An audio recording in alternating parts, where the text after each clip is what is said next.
Since we developed the ability to talk, we've been thrust into a game, the social game. And we've received many conflicting signals as to how to play this game. Perhaps we've been taught to flaunt our feathers and to show our status, or to remark all of the wonderful things we've done in our lives during conversation so we can keep the spotlight on us. Or perhaps we've been taught to never speak before others and to always downplay our success in order to never ruffle another's feathers. Whatever the case, it seems we've been taught how to play this game in order to always impress other people and to avoid ostracism from the group by any means necessary. But then we meet someone who shocks us out of our egotism. At first glance, this person seems like a quiet soul, intent on listening and observing. When moving, they seem to float with the grace of a feather, and when deciding, they always seem to land on their feet, regardless of whether their decision outcome was fruitful or a complete disaster. It seems this person has no desire to compliment themselves or appear a certain way to people, and we can't help but be in rapture over their social ease and feel an intense magnetic pull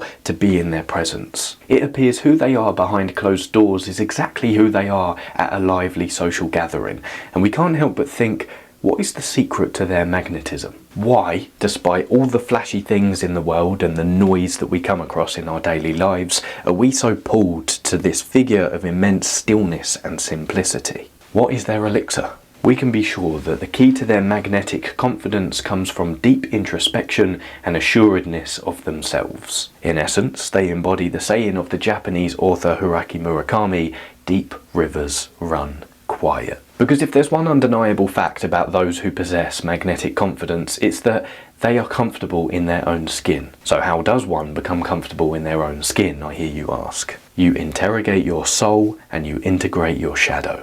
Who are you? What do you value? What have your darkest moments taught you?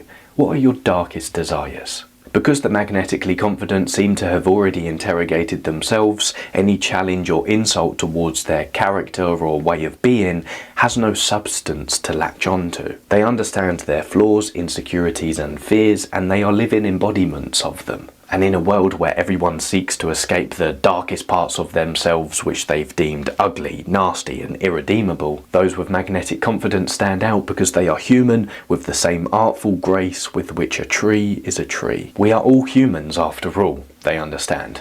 And that's what makes us all funny. So we are drawn to the magnetically confident because they embody something we have yet worked to possess. The ability to be unapologetically themselves in all their brilliance and darkness.